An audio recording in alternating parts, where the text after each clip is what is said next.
Hebreus 12, 16. Bem, você que não tem comigo, a Bíblia pode acompanhar comigo aqui na projeção.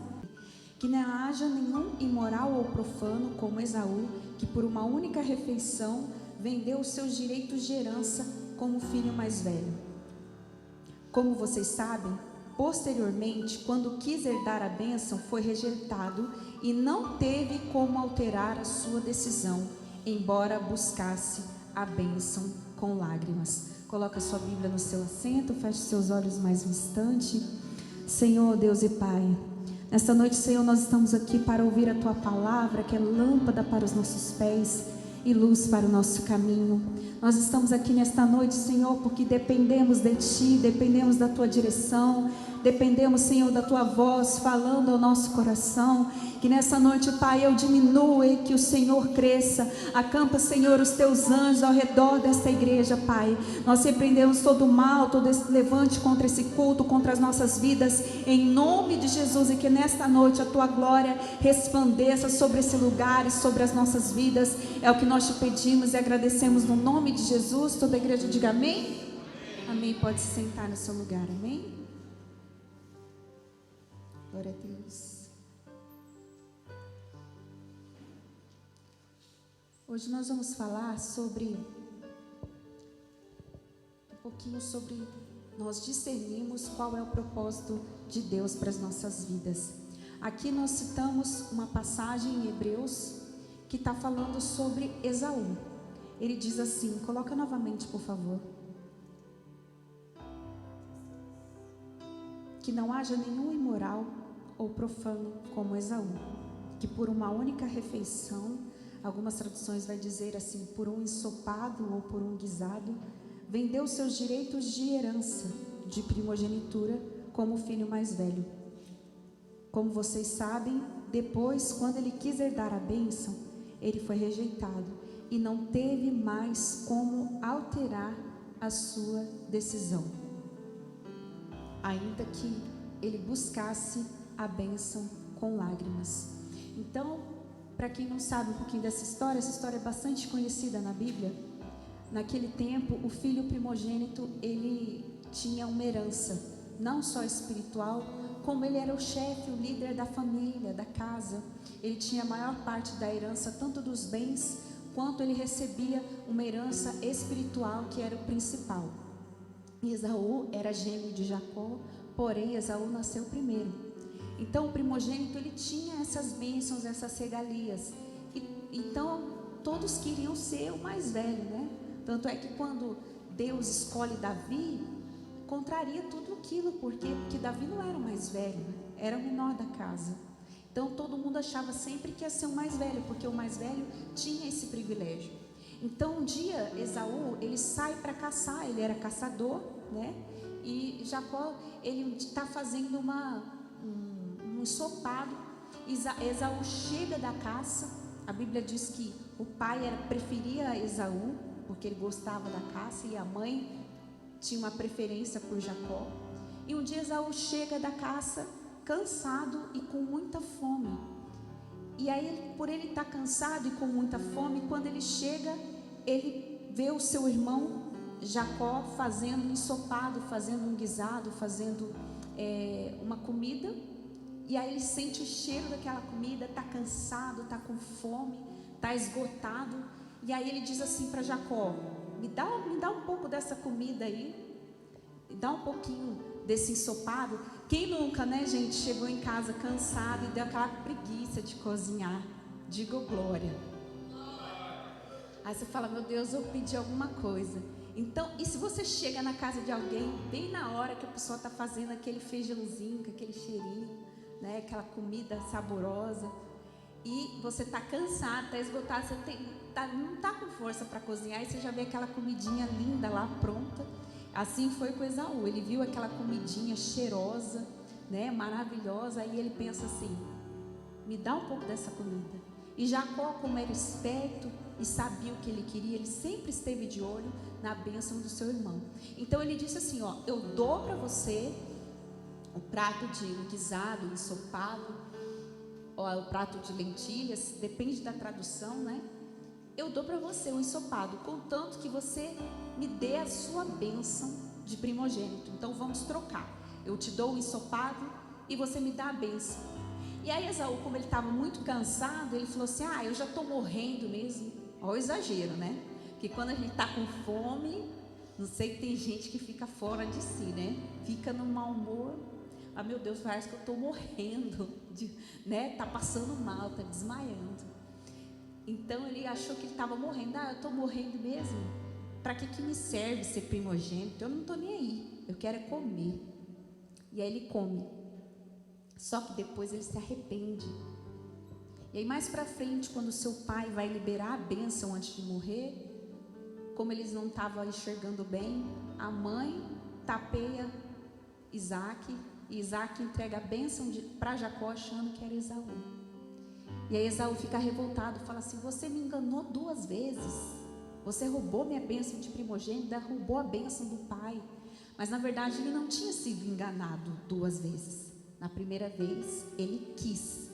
E aqui o livro de Hebreus, ele ressalta que por mais que ele tentasse depois, ele não teve como alterar a sua decisão. Ele chorou, embora ali no texto base fala que ele buscou com lágrimas, mas mesmo assim não teve como alterar. É o chamado arrependimento tardio.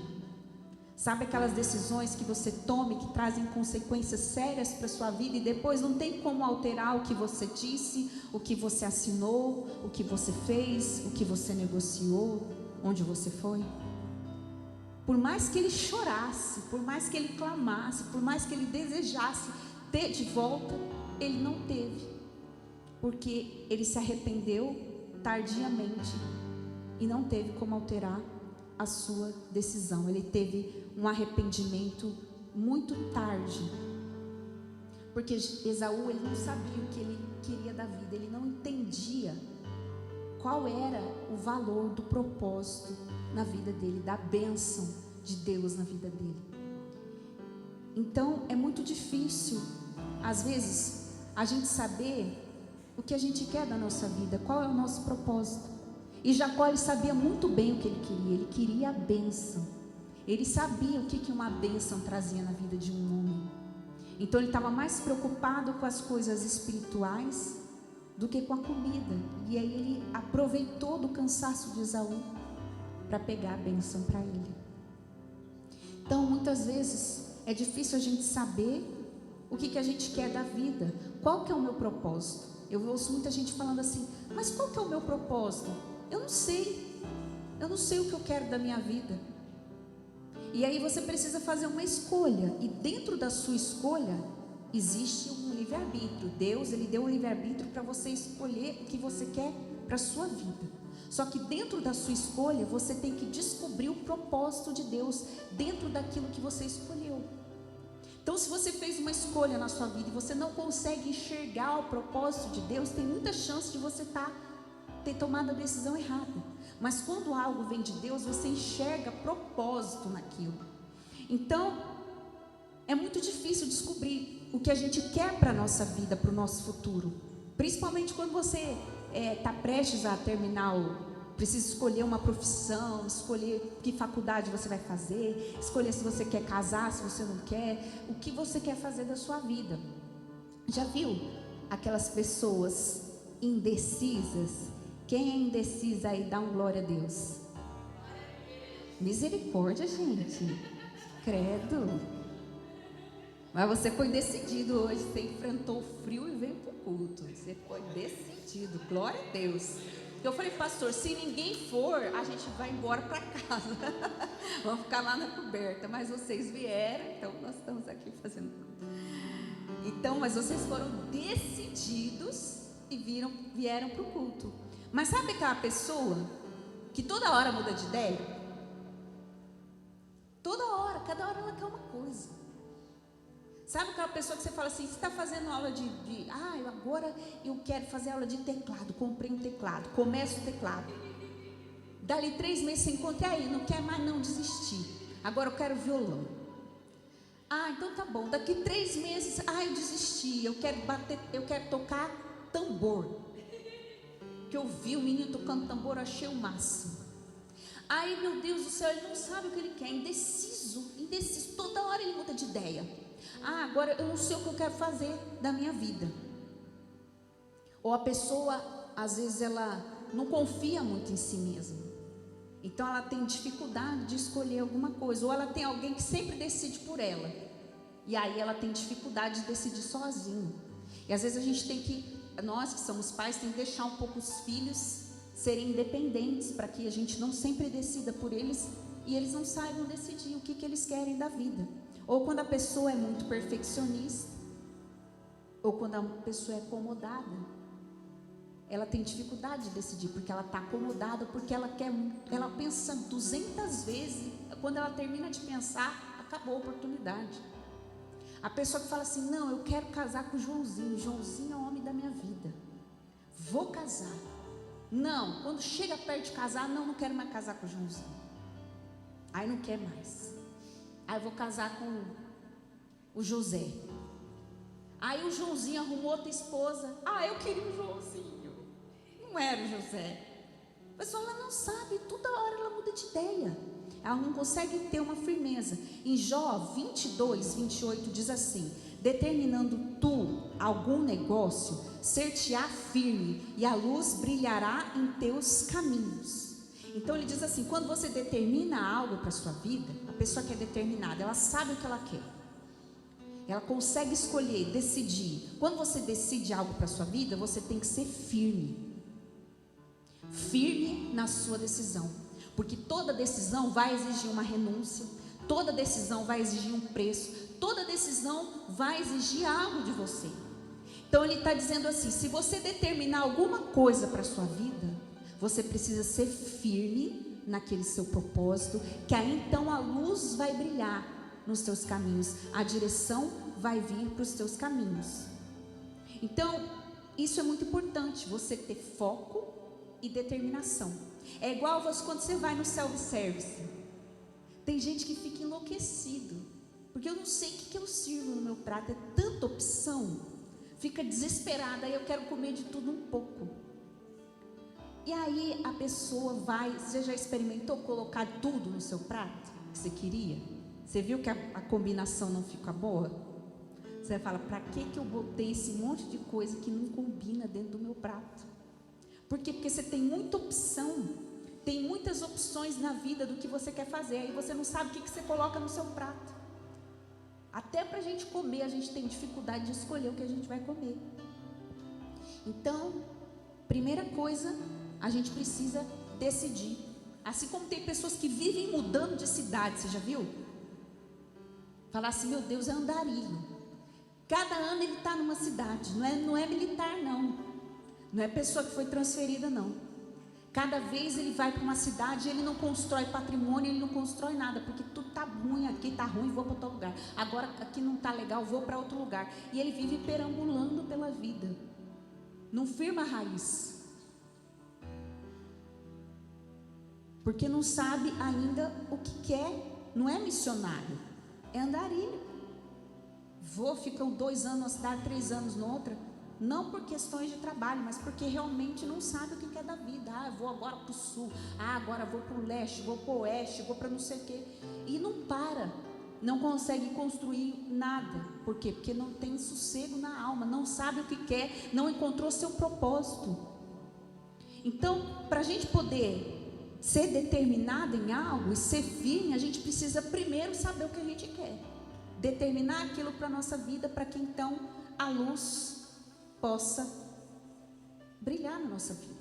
Então, Esaú, ele se arrepende, mas ele não sabe o que ele quer da vida dele, porque naquele momento ele queria comer, só que ele queria comer, mas ele também queria viver o propósito, e não tinha como ele viver o propósito, não tinha como ele negociar uma coisa que é inegociável para Deus.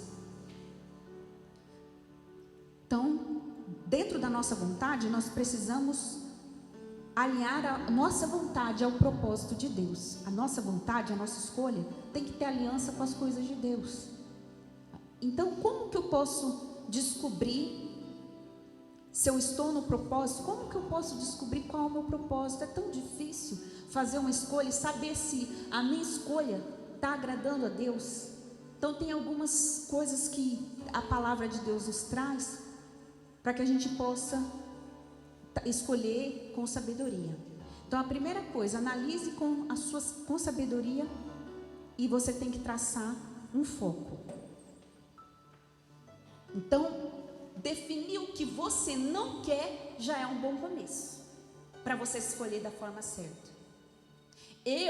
Os meus pais são autônomos. A minha mãe era autônoma, então assim, ela dependia de vender para poder comer, para poder ir. Às vezes você vendia muito bem, às vezes você não vendia nada. Assim como meu pai é advogado, então também depende de causa. E eu cresci vendo aquilo. E eu falei, eu não quero ser autônoma. Eu quero ser concursada ou trabalhar numa empresa e ter o meu salário certo por mês. Eu prefiro ganhar menos, mas ter algo fixo.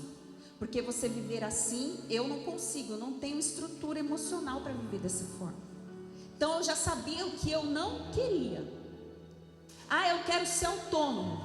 Você saiba que se você for autônomo, se tiver sua empresa, você praticamente vai viver trabalhando. Eu vou ter uma loja no shopping, esquece fim de semana. Eu vou vender roupa, vou trabalhar com loja, vou trabalhar com comércio. Você precisa estar trabalhando fim de semana, feriado. Então você tem que saber o que você quer. Eu quero ser pastora. Eu tenho que estar aqui, faça chuva, faça sol, esteja frio ou não esteja frio. Se vocês não estiverem aqui, eu tenho um compromisso com Deus. Eu e o pastor, nós temos que estar aqui. Porque foi uma escolha que nós fizemos. Só que dentro da escolha existe um preço para cada escolha que você fizer na vida. Então nós precisamos definir primeiro aquilo que você não quer. Já é um bom começo para você descobrir aquilo que você quer. Olha, eu não quero isso, eu não gosto de trabalhar com isso. Então você vai eliminando as coisas que você não quer. Até ministerialmente, nós gostamos de fazer muitas coisas, mas nós precisamos, tem uma que a gente gosta mais, que a gente coloca o nosso foco ali. E uma vez eu fui pedir ajuda para uma pessoa, profissionalmente, porque eu estava meio perdida, né? Quando você se forma, você termina a faculdade, você acha que você terminou a faculdade, você não tem um emprego, né? E você não sabe o que você vai fazer da vida. E aí eu fui falar com minha irmã, e ela falou assim, olha, primeira coisa, você tem que ter um foco, tem que parar de atirar para tudo que é lado. Se você atirar para tudo que é lado, você nunca vai conquistar nada, você tem que escolher um alvo. Primeira coisa, o que você quer fazer? Então a gente tem que escolher um alvo. E aí ela falou assim, eu te dou essa dica, se você quiser vencer profissionalmente, escolha um foco, tenha um objetivo na sua vida. Qual que é o meu objetivo? Eu não sei, porque eu tenho muitas opções, mas a gente já sabe o que a gente não quer. Então dentro daquilo, eu não quero isso para minha vida, eu não quero isso. Só que assim, tem momentos nas nossas vidas que nós nos sentimos confusos profissionalmente, por não sabermos o que queremos, e a ansiedade nos consome. Mas nós não podemos dar ouvido às críticas e à cobrança das pessoas. Nós temos que saber lidar com a frustração da demora, porque a vitória requer tempo de preparo e dedicação. Então, a gente tem que esperar o tempo perfeito de Deus. Deus já tinha confirmado no meu coração, já tinha me respondido de várias formas que era concurso. Mas eu não tinha feito a minha parte ainda, eu precisava fazer a minha parte. Por mais que Ele confirmasse, cada escolha exige uma renúncia. Determinando tu algum negócio, seja firme, até que a luz brilhe em teus caminhos. Firme para saber que você não vai estudar para passar, você vai estudar até passar. Firme para saber lidar com a frustração da demora. Você tem que ser firme e saber quais são as renúncias e a dedicação que o seu sonho vai exigir de você. Nós temos que ser firmes e saber se você está disposto a mudar de cidade, se você está disposto, o que você está disposto a fazer pelo seu sonho. Se você está disposto a viver longe da sua família, para fazer uma prova em qualquer lugar, se é isso mesmo que você quer. Nós temos que avaliar a dimensão espiritual de cada escolha que nós vamos fazer.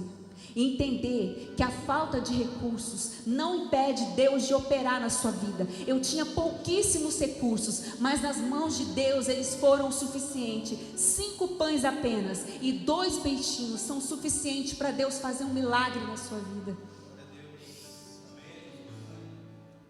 Então nunca se menospreze.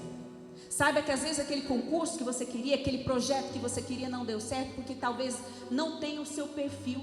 Muitas vezes Deus está entregando um livramento para a sua vida. Todas as coisas cooperam para o nosso bem. E sabe, igreja, eu estudei com tanta dificuldade, todo mês era uma dificuldade para pagar a mensalidade, pagar o semestre. Era tanta luta para poder estudar, e eu ficava me perguntando se aquilo valeria a pena. E aí depois de ter me formado, eu ouvi uma pessoa me dizer, e aquilo doeu na minha alma. Ela disse assim: você estudou tanto, você se esforçou tanto e você não virou nada na vida. Aquilo me destruiu emocionalmente, sabe? Você não virou nada. Você se esforça, estuda, faz curso para você não ser nada. Seu esforço nunca vira nada. Aquilo, sabe, igreja, mexeu muito com a minha alma. Mas Deus disse assim para mim: você tem valor para mim, independente dos seus resultados. Eu te amo.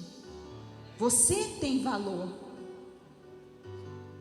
Aí vem Deus e abre uma porta na minha vida. E Ele abriu a porta e Ele disse que eu ia passar.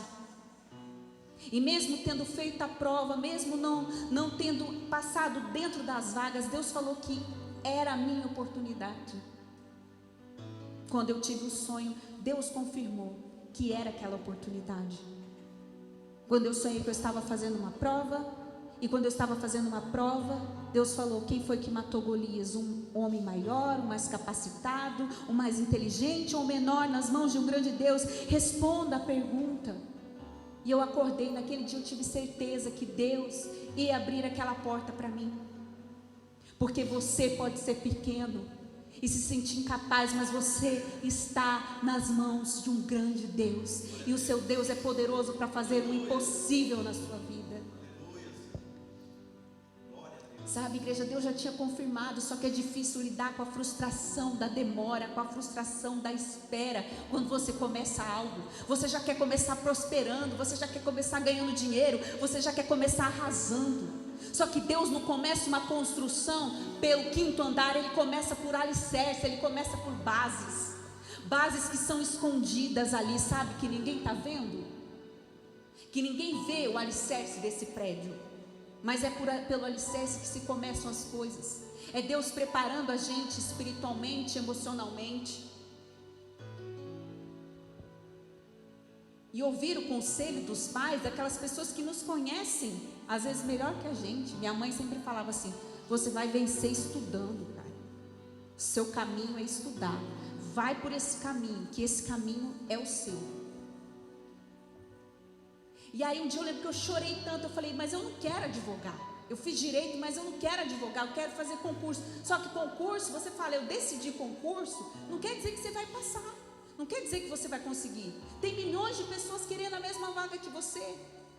E às vezes, talvez como eu, você tem pouco recurso para investir nos estudos.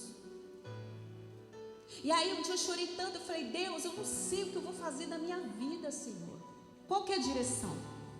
E aí eu acordei e eu abri o computador. Quando eu abri o computador, diante de Deus, aquele dia eu chorei, eu pedi para Deus uma resposta. Quando eu abri o computador, eu fiz propósito, eu abri, estava cheio de pop-up, sabe? Aqueles monte de pop-up, estava assim: concurso, concurso, concurso, concurso. Apareceu um monte de balão na tela do computador e eu nem tinha pesquisado sobre o concurso. Abriu tanto balão na tela do computador que eu falei: meu Deus, vai travar. Travou a tela. Só que mesmo assim eu não fiz a minha parte. Mesmo assim eu não comecei a estudar, porque eu não confiei que ia acontecer. E fui perambulando em profissões, em coisas que, sabe, não tinha foco, não tinha direção. Até que Deus começou a falar comigo, que era para eu acreditar, que era para eu confiar, que esse era o propósito, que era isso que eu teria para a minha vida. E aí eu comecei a buscar, eu falei: não, é isso que eu quero para a minha vida. É isso que eu quero. E eu vou fazer a minha parte. E aí depois, igreja, que eu passei, e eu ouvi às vezes das pessoas falando: você não virou nada na vida, você não conquistou nada. Depois que eu passei, veio uma pessoa me visitar, e eu já fazia a obra de Deus, já estava trabalhando para o Senhor. Aí veio uma pessoa me visitar no meu trabalho e falou assim: Karen, finalmente Deus te honrou. Agora Deus te honrou. Eu falei: você está enganada, porque a maior honra para uma pessoa é servir a Deus, é levar o Evangelho. Esse é um privilégio. Para mim, tudo que Ele possa me dar, amém, glória a Deus, Ele que me deu. Mas eu vejo a grande honra em conhecer o nome dEle. Isso é uma honra. Mas para os homens ali fora, isso não é a honra. Para os homens ali fora, é você ter o melhor carro, é você ter a melhor profissão, é você subir de nível, você subir de cargo. Isso para os homens é a melhor coisa. Isso para os homens tem valor. Só que na hora que você precisa orar, a impossibilidade bate à nossa porta. Quem que você vai chamar? A pessoa do diploma? O carro dele para te salvar? Não, você vai lembrar daquele irmãozinho lá, que às vezes só tem 2 sapatos, mas quando ele ora, o céu desce, e ele tem aliança e comunhão com Deus. Aí a gente lembra que o espiritual é o principal. Esaú pensou na fome, ele pensou na fome do momento, ele não pensou na parte espiritual. E às vezes a gente se esquece que isso é o que tem maior valor, que as nossas escolhas não podem anular o propósito nas nossas vidas. O nosso propósito tem que existir, está em primeiro lugar. E aí eu falei para Deus: eu quero um trabalho de meio período, porque eu quero honrar minha família, eu quero honrar a casa de Deus, eu quero estar na casa de Deus. Meu maior sonho é fazer a obra. E foi isso que Deus fez. Eu tenho a consciência. Uma pessoa falou: um dia você vai ter que escolher, ou você é rei, ou você é sacerdote, ou você é pastor, ou você trabalha no secular. Eu tenho consciência de que eu não posso crescer muito lá e abrir mão de tudo, porque o meu ministério é primeiro lugar. Eu falei: eu vou até aqui. Assim como a igreja não pode crescer tanto, porque nós não temos tanto tempo para dedicar à obra. Nós trabalhamos durante o dia. A gente tem essa consciência. Mas Deus nos chamou dessa forma. Porque se Deus falasse assim: não, vocês vão viver da obra, eu quero vocês 24 horas para a obra, Ele iria sustentar. Só que tem pessoas que fazem isso sem ser chamadas e acabam com a igreja fechada, perecendo, porque não teve direção para fazer sua escolha. Nós temos que ter consciência das nossas escolhas e o que aquilo vai exigir de nós. Cada escolha vai ter uma renúncia. E uma das renúncias que eu fiz na época, tem gente que fala: eu vou estudar para concurso, ela abre mão do culto, ela abre mão de estar na casa de Deus, ela abre mão do ministério. Eu não precisei parar de ir para a igreja, eu não precisei ir lá abandonar o louvor, eu não precisei abandonar o ministério pastoral, eu não abandonei nada disso. Sabe o que eu abandonei? Eu abandonei todas as redes sociais, todas. Eu não tinha mais nenhuma, nem WhatsApp, ninguém falava comigo, ninguém tinha meio de se comunicar comigo, só SMS. Mas como ser humano não tem WhatsApp? Eu não tenho, simplesmente eu não tenho. Não tenho rede social. Por quê? Porque eu quero passar no concurso. E se tiver que abrir mão de ir para a igreja, abrir mão de estar no culto, abrir mão do meu ministério, não. Abra mão do tempo que você gasta com coisas vazias. Ontem eu estava vendo no jornal uma pesquisa: o Brasil é o segundo país no mundo que mais gasta tempo em tela, computador, rede social, assistindo séries. Mais de 5 horas. Se a gente dedicasse esse tempo para orar, para estudar, para colocar os nossos objetivos em prática, a gente teria muito mais sucesso. E aí tem gente que prefere abrir mão de vir no culto, prefere abrir mão das coisas de Deus. Não, porque é Deus que vai nos dar a vitória. E a gente tem que saber que mesmo você estando no propósito, vai ter dia que você não vai ter resultado. Vai ter dia que você vai chegar cansado, vai ter dia que você vai querer jogar a toalha, vai ter dia que você vai chegar falando: eu não quero mais isso para a minha vida. Como Esaú, foi um dia cansado, um dia com fome, um dia sem resultado. Então, às vezes, você vai estar dentro do propósito e as coisas vão dar errado, e você vai ter desafios, e você vai ter impossibilidades, sim.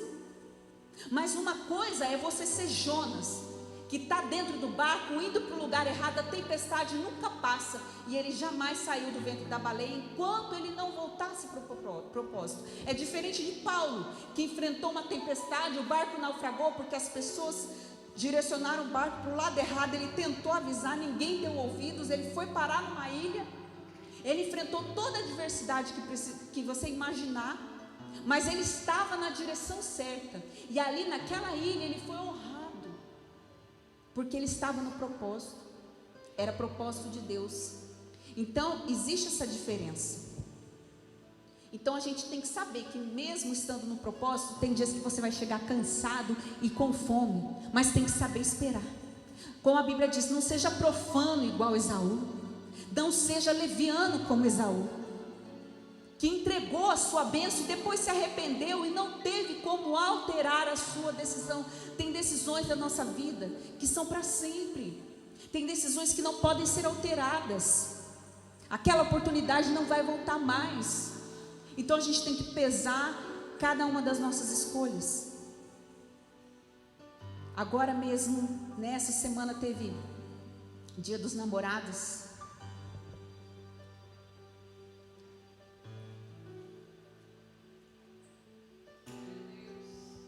Teve Dia dos Namorados e hoje a gente inclusive tem um feriado aqui em Campo Grande por causa disso, né? Um feriado.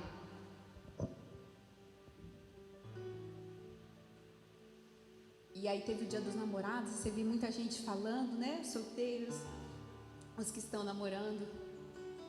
E aí tem uma fama, né? De falar para as pessoas que estão solteiras que elas estão encalhadas. Na minha época da igreja, gente, eu solteira, todo mundo queria me casar o tempo todo. Eu falei, gente, esse povo não sossega o facho. Não, porque Deus mostrou, você tem que casar, você tem que casar, você tem que casar. Meu irmão, fica de boa. Eu estou orando, estou buscando em Deus. Primeiro Deus tem que dar estrutura. Tem coisas que tem que vir primeiro. Mas era uma coisa assim que não podia chegar. O solteiro sofria. Na escola, em todo lugar, porque as pessoas ficam cobrando. Então, para os que estão solteiros, prefira ficar sozinho do que ficar com uma pessoa que só te faz mal. Vale a pena abrir mão das migalhas para receber um banquete. Vale a pena renunciar a migalhas para receber um banquete. E sabe, encalhado é quem casou mal, que está preso a uma situação. Então nós não temos que nos relacionar para ficar nos justificando para as pessoas, dando satisfação para as pessoas, não. É preferível perder do que se corromper. Ainda que a gente tenha que abrir mão da nossa vontade, porque o seu propósito com Deus é inegociável. Então aprofunde o seu relacionamento com Deus primeiro, tenha alicerce, para que você seja a mulher de Provérbios, um homem de Efésios, para que você tenha estrutura espiritual, emocional e financeira para construir uma família. Então são essas as nossas prioridades. Isso que a gente tem que buscar, aprofundar o nosso relacionamento com Deus para oferecer segurança para outra pessoa. Sabe, igreja, quando Deus me chamou, tinha um namoro no mundo que me prendia. E por mais que Deus falasse comigo, usou várias pessoas para falar comigo, de várias formas Deus me mostrou que aquele barco ia afundar. Deus falou comigo, esse barco vai afundar. Quando eu decidi em lágrimas renunciar àquilo, veio uma proposta da pessoa dizendo assim, eu vou servir Deus junto com você. Mas era engano, era mentira.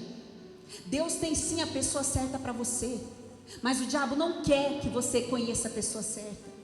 O inimigo, ele lança coisas na sua vida para você se dispersar do propósito. Por quê? Porque se você casa errado, você vai ter uma vida espiritual frustrada, uma vida profissional frustrada, porque você vai ter que viver de aparência. E é isso que o inimigo quer. Então, quando eu me posicionei, veio a oferta. E toda vez que você se reconstruir, o diabo vem para tentar te quebrar de novo. Só que Deus falou que era engano. Era engano. Assim como o inimigo usa palavras vazias para nos convencer. Mas só que eu fiz uma oração e aprendi a renunciar a misérias de afeto, aprendi a renunciar o que não vinha de Deus. Experimente orar e fazer para Deus a seguinte pergunta: Senhor, é da sua vontade? Que seja feita a sua vontade e não a minha. Tem muita gente que chega no escritório, eu falo, tem coragem de fazer essa oração? Não tem coragem. Porque se você tem dúvida, é porque você sabe que não é de Deus. E a pessoa não tem coragem de fazer como Jesus e dizer: Pai, seja feita a tua vontade e não a minha. É difícil. Será que nós estamos preparados para a resposta de Deus? Porque às vezes a gente quer que Deus dê uma resposta, só que a gente não está preparado para ouvir aquilo que Deus quer. Porque a vontade do Senhor muitas vezes vai contrariar a nossa vontade. Será que nós estamos preparados para obedecer a Deus? Sabe qual que é o grande problema? A maioria das pessoas que nós oramos pela vida sentimental, elas não querem renunciar a nada. Elas dizem assim: eu prefiro que a pessoa me abandone, eu prefiro que a pessoa me chute. Só que existe uma glória muito poderosa na vida daquele que renuncia. Recebe 100 vezes mais na sua vida. Existe um mistério na vida de quem renuncia. Uma coisa é você renunciar, outra coisa é você ser chutado. A pessoa te largou, aí eu fui para Jesus. Porque você quis? Não, porque a pessoa te abandonou. Mas existe uma diferença quando você abre mão de algo que é precioso, de algo que te custa, para preferir as coisas de Deus. A gente fala assim: Deus, tira de mim esse vício, mas está indo lá alimentar seu vício, está comprando, está indo nos lugares que alimentam o seu vício. Deus, me tira dessa pessoa, mas não bloqueia aquele contato. Continua alimentando, continua amando as pedras que te fazem tropeçar. Nós temos que usar a nossa mente. Deus nos fez para ser cabeça e não cauda. Pensar assim: é isso que eu quero para a minha vida? É isso? É isso que eu quero? Ou isso aqui é o que eu idealizei? Então a gente começa a trabalhar a nossa mente e ver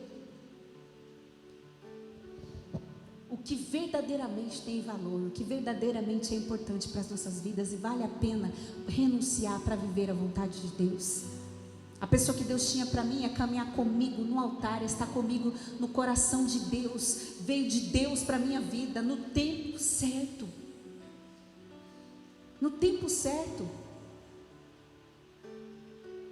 Eu falei aqui, eu testemunhei aqui no culto das mulheres que eu, o pastor Anderson, a gente se conhecia já há 2 anos. Só depois de 2 anos é que Deus fez com que a gente se aproximasse, porque não era o tempo ainda. Então tem coisas que vão vir na sua vida, era Ele, mas não era o tempo.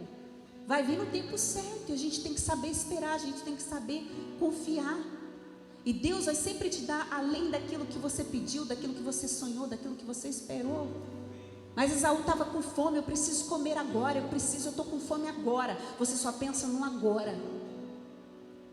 Se você começar a pensar no futuro, o que esse vício vai trazer? Eu vi uma pessoa que era usada por Deus, ela teve um câncer no pulmão e ela fumou a vida inteira. E ela falou: eu não tenho nem coragem de pedir para Deus me curar, porque eu sabia o que eu estava fazendo. Eu fiz isso com a minha vida toda. E a gente pergunta: onde estava Deus no meu pior momento? Mas onde que estava Deus quando você escolheu errado? Você não lembrou dele. Então, as nossas escolhas vão trazer consequências para a nossa vida. E Esaú, por ele se sentir fracassado ali naquele momento, ele achou que eu estou com fome, e ele não pensou no valor que ele ia negociar. Cada tempo que você perde da sua vida, cada vez que você anda longe da presença de Deus, é tempo que você perde na sua vida, de estar vivendo coisas incríveis com o Senhor, está atrasando coisas na sua vida. Então ele imaginou que aquilo ali, aquela fome era a sua necessidade prioritária. Por quê? Porque ele fracassou na caça. Mas um fracasso não define uma história. Não é porque você fracassou numa área da sua vida que Deus não tenha propósito nela. A falta de resultado e o cansaço podem nos levar a fazer escolhas erradas. O cansaço emocional pode roubar a nossa visão. Então se fortaleça antes de decidir algo na sua vida que seja importante. Aprenda a descansar e não desistir. Às vezes você só precisa descansar, porque cansado, esgotado, a gente não toma a decisão certa, assim como quando a gente está irado. Nesse belo dia, Esaú não caça nada. E no meio do caminho, ele sente muita fome. E no meio do caminho, quem está oferecendo comida? Jacó, seu irmão. Seu irmão está oferecendo comida em troca da promessa. O engano se esconde no meio do caminho. Entre o seu cansaço e o milagre, veio o engano. Veio o inimigo. Essa pessoa está cansada de esperar na vida emocional, ela está cansada de esperar na vida profissional. Vem o inimigo tentar te tirar do propósito no meio do caminho e fazer uma oferta para você, que vai saciar a sua necessidade momentânea, mas vai comprometer o seu futuro. Porque a comida era algo bom. A comida não era o problema. O problema era o preço daquela comida. Qual era o preço para você ter isso que você acha que é bom na sua vida? Qual é o preço que você está pagando por esse vício, por essa escolha, por esse caminho que você está tomando? Ele existe um preço. Aquilo que vem de Deus, igreja, não tem preço de pecado. Então, Esaú sacrificou o que era eterno por uma necessidade momentânea. Suas escolhas darão certo quando você entender que o seu propósito é inegociável. A gente tem que pesar a nossa vida espiritual em todas as nossas escolhas. Isso vai me afastar de Deus, isso vai me afastar do meu ministério, isso vai me afastar da igreja. Porque não é só difícil hoje você acertar numa escolha profissional, não é só difícil você acertar num casamento feliz. Por quê? Porque se você casar errado, como eu disse, a sua vida inteira está comprometida. Mas é difícil também encontrar uma igreja que você se identifique espiritualmente. É difícil encontrar uma igreja onde você consiga crescer espiritualmente. É difícil você encontrar um ministério que você se identifique. Então, quando você encontra, isso tem que ter peso na sua vida também, nas nossas escolhas. Eu lembro da Cassiane, uma vez ela recebeu uma proposta de trabalhar no lugar, ela estava sem emprego e ela estava precisando trabalhar. Foi como eu, assim, quando ela formou, ela trabalhou em áreas, né, Cassiane, aleatórias, como a gente chama, não era dentro da nossa área. E às vezes a gente precisa trabalhar em coisas que não nos fazem tão felizes, coisas aleatórias, aquilo que a gente quer para o nosso futuro, para a gente poder fazer um pé de meia, para a gente poder conquistar o nosso futuro. É igual a flecha, para ela ir para frente, ela é puxada para trás, muito para trás, parece que você está retrocedendo, mas é para você avançar. Igual você fala, eu quero comprar minha casa própria, então eu vou alugar uma menor, para eu pagar menos, para eu juntar dinheiro, para eu comprar a minha. E aí a gente quer dizer, dar um passo para trás, para poder dar um passo lá longe. Então a gente tem que ter estratégia.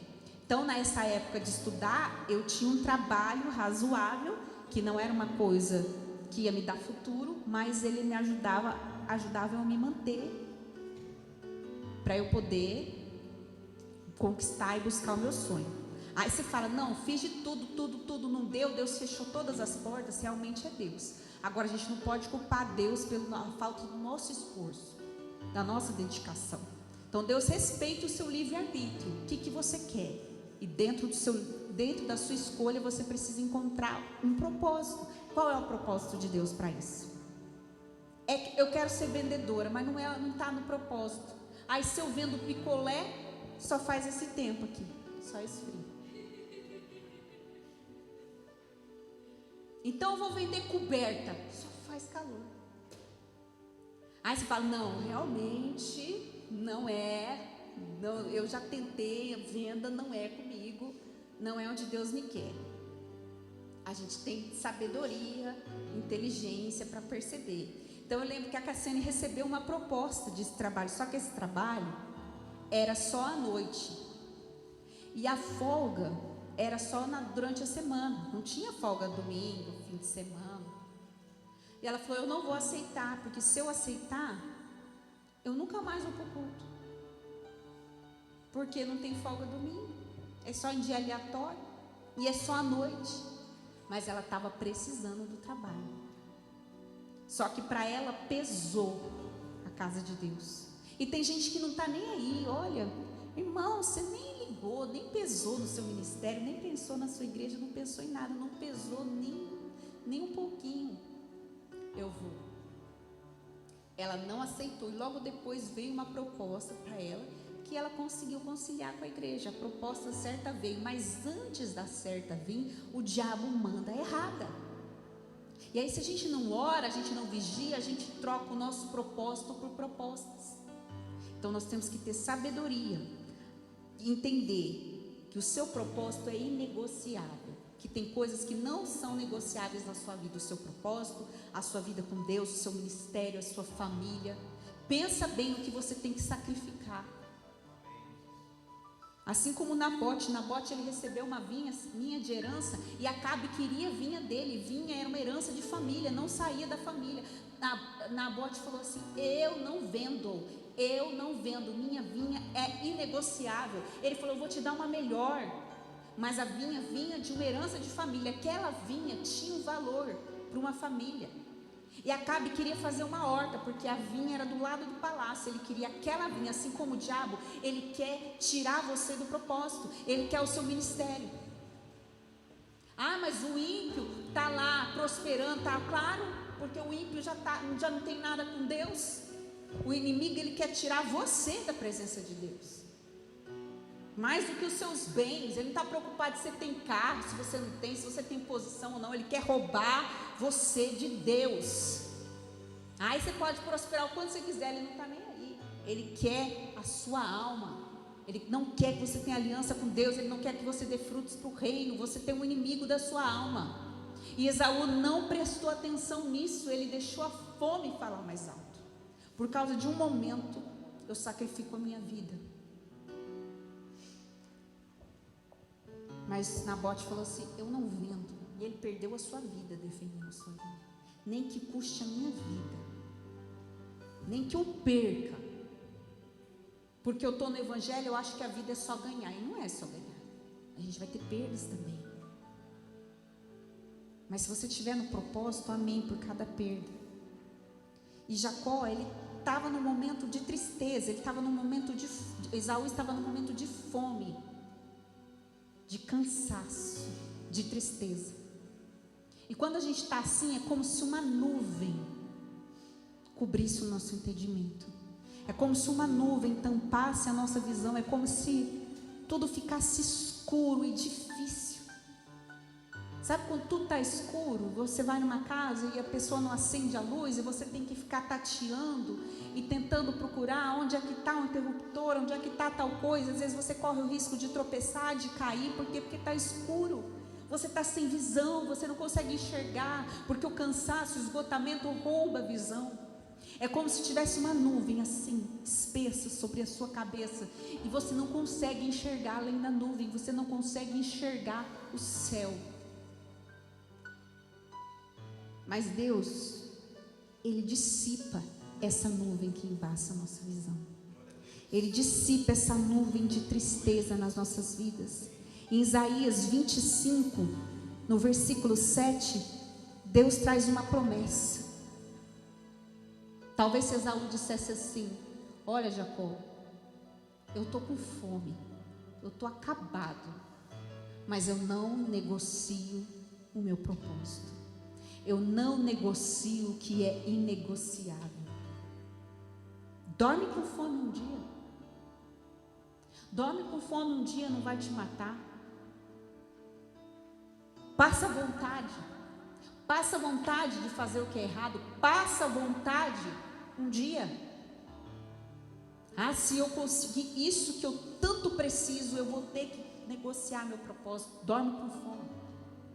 Se ele dormisse com fome, se ele buscasse a Deus, aquela nuvem ia sair do cansaço, ele ia abrir o entendimento dele.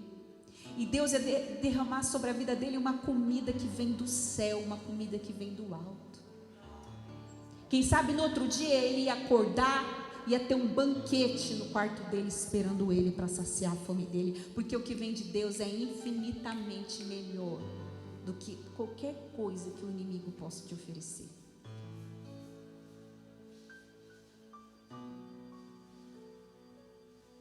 O inimigo te deu aquele carrinho todo destruído, todo sem escapamento, sem marcador de velocidade, o diabo me deu aquilo, é melhor do que eu ir a pé.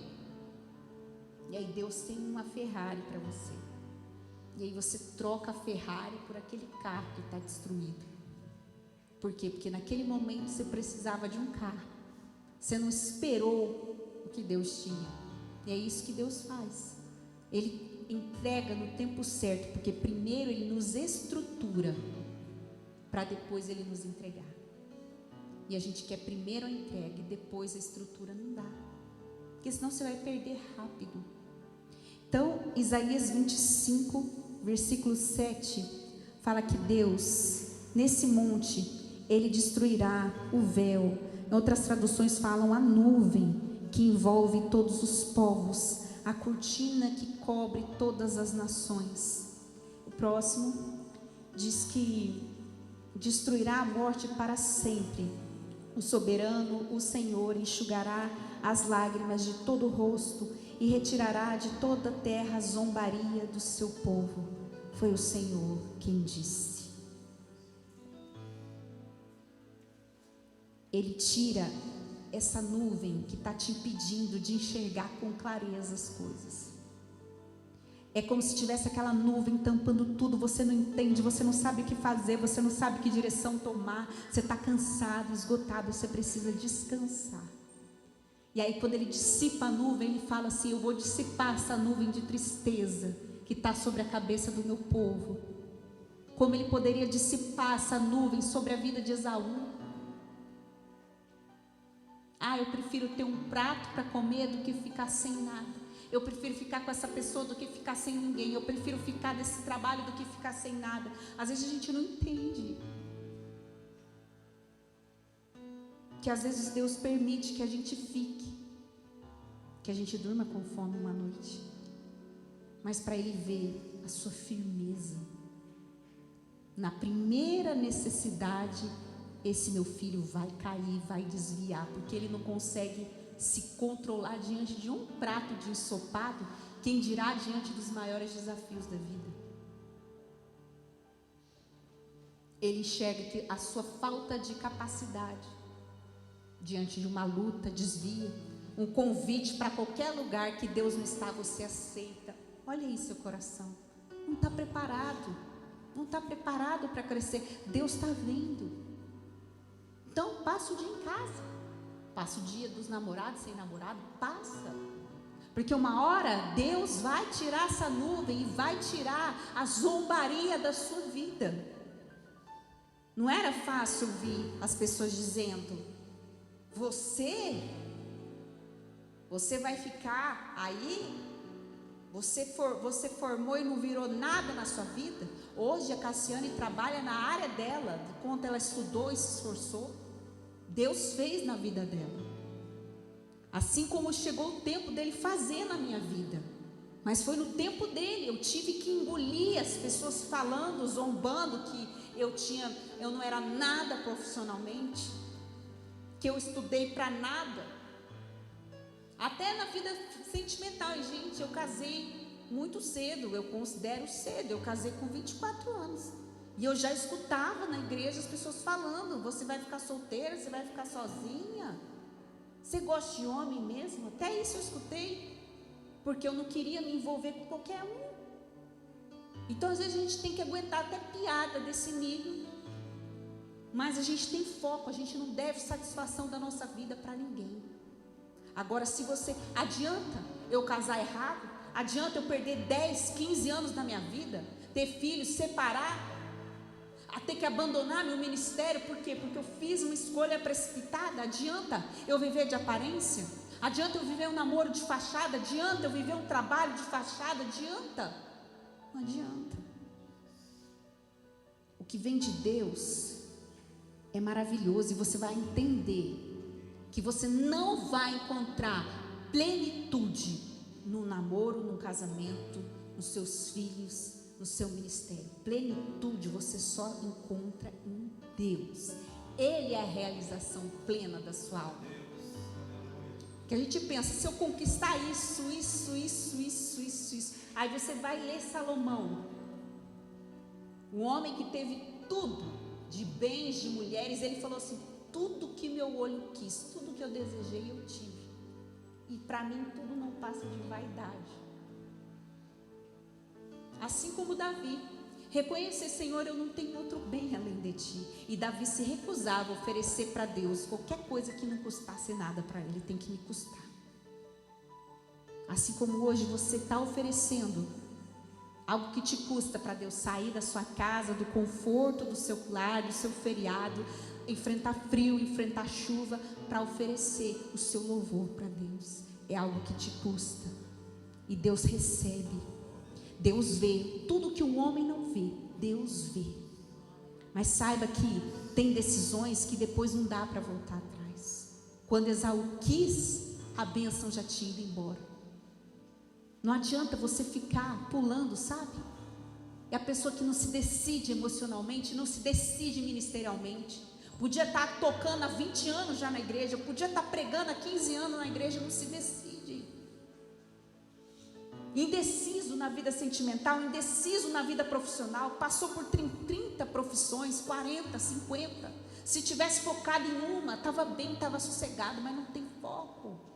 Não consegue, mas Deus quer tirar essa nuvem que está embaçando a sua visão. Comece a eliminar aquilo que você não quer para a sua vida. E comece a entender que só vai dar certo o que tiver aliança com o seu propósito. O seu propósito tem que ser inegociável. Saiba que todas as escolhas que você fizer vão ter lutas, vão ter renúncias. A vida não vai ser um mar de rosas em nenhuma das escolhas que você fizer. Todas têm um preço difícil e caro de fazer você dormir com fome às vezes. Mas quando você faz a escolha certa na direção de Deus, a recompensa vem. O milagre vem. Deus vem e faz, Deus opera. Você sente aquela paz, aquela confiança. E tem tantas pessoas hoje confusas emocionalmente, principalmente na vida sentimental, igreja. Eu ministrei aqui no culto do Conectados para as mulheres. Eu falei sobre desistir da vida sentimental e profissional. E aí eu coloquei um vídeo numa rede que eu tenho lá. Eu recebi tanta mensagem de mulher, tanta, de pessoas falando: eu já desisti da minha vida emocional, eu já desisti da minha vida profissional, eu já desisti de estudar. E Deus colocou essa mensagem aqui para mim, para você, Deus usar você. Aí comecei a falar com algumas pessoas ali que escreveram. E aí você vê que muitas dessas pessoas não estão dispostas à renúncia que a sua escolha, que o seu sonho exige. Aí às vezes você vai falar para a irmã: ainda está confusa, eu não sei se eu caso com o Joãozinho, com o Zezinho. Quantos anos você já está, irmã? Já está com 70. E está pensando ainda se vai casar com o Joãozinho. Irmã, pelo amor de Deus, irmã. Já perdeu o tempo de você ter uma família, o tempo de você construir algo. Está passando o tempo. Você tem que saber: eu quero ter filho, então você tem que pagar o preço para ter filho. Eu quero ter 5 filhos, porque não teve o primeiro. Quando você tiver o primeiro, aí a gente conversa. Mas você fala: eu quero ter eu quero dar um padrão X. Se você tiver 2, o padrão vai cair. Então você tem que ter consciência disso.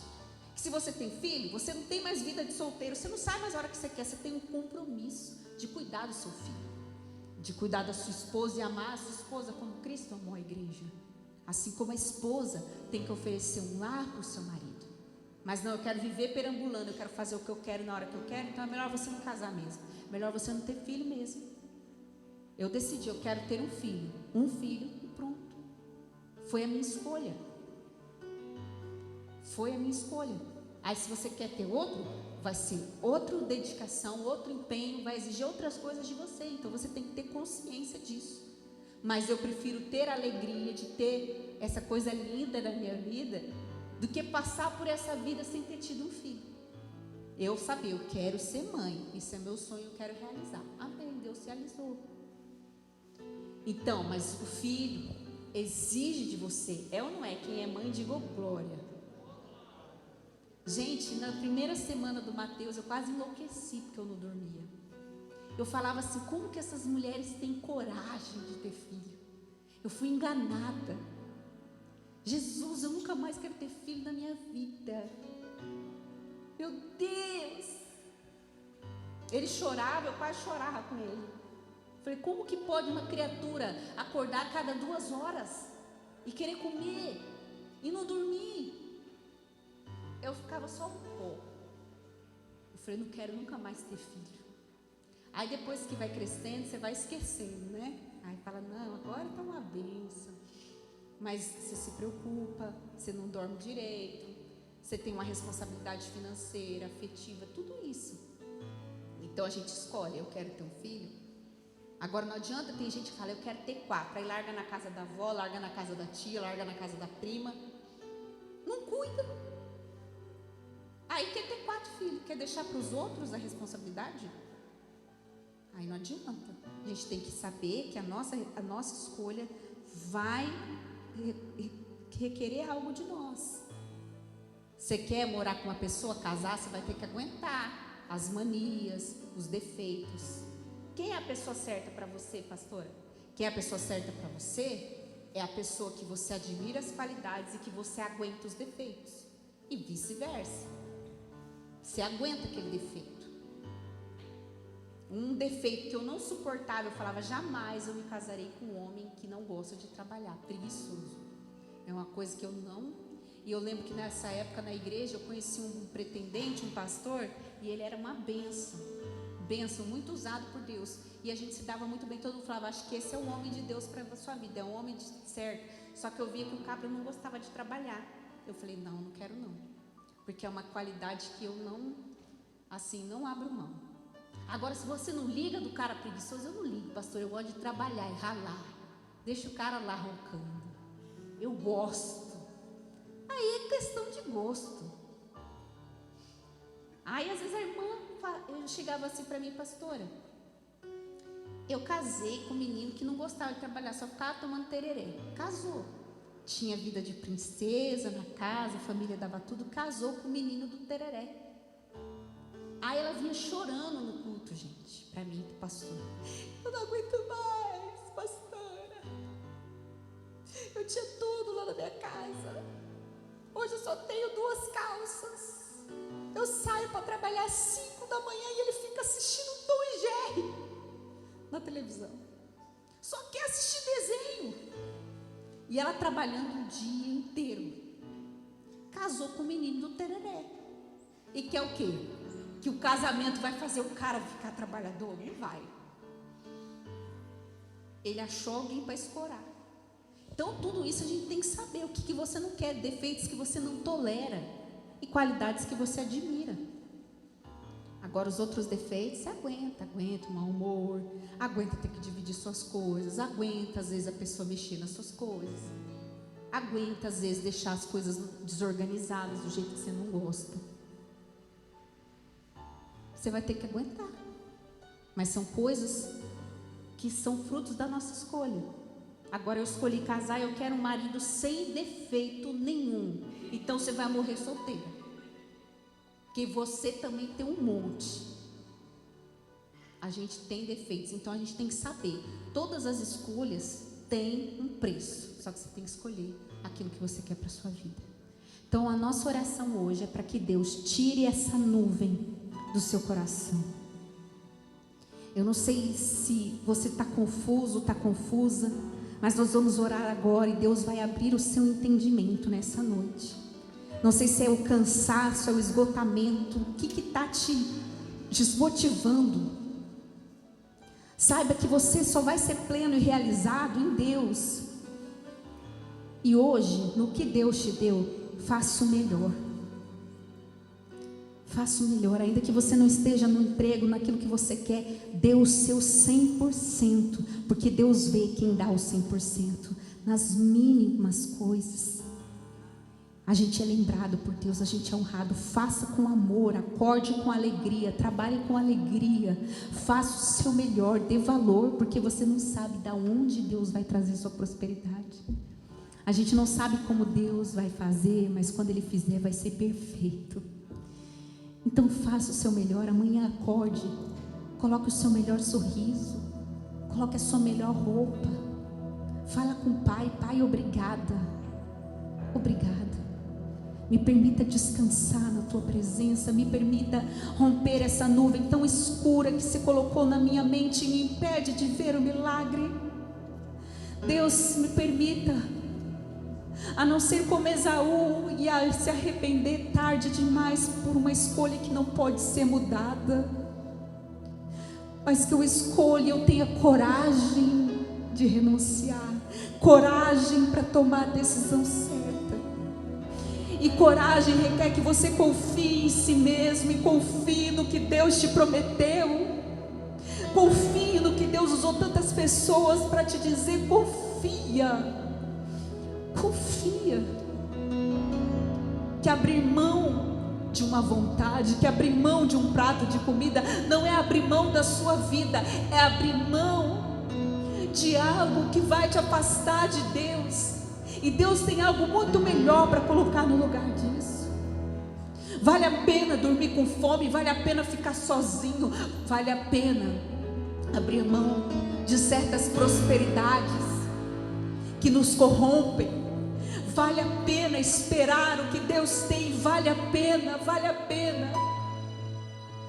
Como o salmista disse: eu nunca vi um justo desamparado ser, nem a sua descendência mendigar o pão. Eu nunca vi. Em todas as escolhas, em todas as lágrimas, em todas as renúncias, cada escolha que eu fiz na minha vida me exigiu uma renúncia. Ter um ministério, você tem que renunciar a muitas coisas para estar aqui, mas de nenhuma delas eu me arrependo, porque Deus supriu tudo, Ele proveu tudo, Ele fez um milagre em cada área. Então não negocie o seu propósito. Deus, que hoje, Senhor, tire essa nuvem de tristeza que está te tirando o discernimento, e abra os seus olhos espirituais e abra os seus ouvidos espirituais para entender a vontade do Pai, para que você seja determinado, e determinando tu algum negócio, seja firme, para que a luz brilhe. Seja firme. E aonde que eu encontro essa firmeza? E aonde que eu encontro força para dormir uma noite com fome? Aonde eu encontro isso? Na presença de Deus, no Santo dos Santos, cumprindo a vontade, cumprindo o propósito, cumprindo o que Deus quer para a sua vida. Essa nuvem vai ser dissipada da sua mente hoje. Essa fumaça vai ser dissipada do seu entendimento. E a única fumaça que você vai ver é da presença. É da presença te encontrando hoje. É da presença falando com você hoje. É da presença abrindo o teu entendimento hoje. Oh Senhor, abre os nossos olhos. Eu não preciso ser reconhecido por ninguém. A minha glória é fazer com que conheçam a Ti, e que diminua para que Tu cresça, Senhor.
entende que você não precisa ser reconhecido por ninguém, dar satisfação das pessoas, se justificar, não.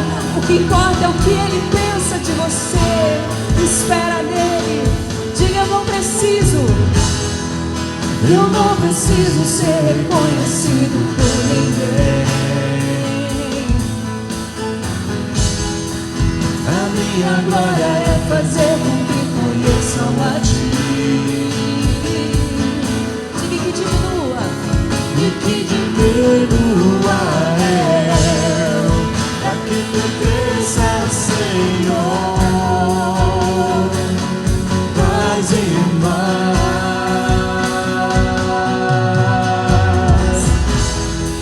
E como ser a principal diante a Ti. Escondo o rosto pra que vejam Tua face em mim. E que diminua eu, pra que Tu cresça, Senhor, mais e mais.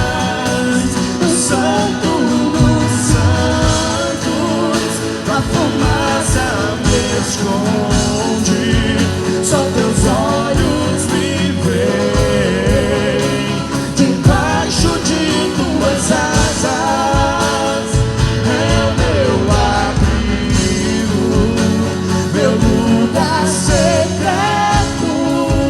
Só Tua graça me basta, Tua presença é o meu prazer.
presença é o meu prazer. Sabe, igreja, abra mão daquilo que você não precisa. Esaú não precisava daquela comida. Maior era a necessidade da bênção de Deus sobre a vida dele. O que nós precisamos mais do que tudo é ter a presença dele, é estar no santo lugar, é não ter medo de abrir mão, é não ter medo das nossas renúncias, é não ter medo para servir ao Senhor. Defina na sua vida do que você não pode abrir mão. O seu propósito é inegociável. Essa presença é o nosso prazer, a graça dele nos basta. Essa presença nos basta, essa graça nos basta. Declare no santo. O santo dos santos, a fumaça me esconde, só teus olhos brilham.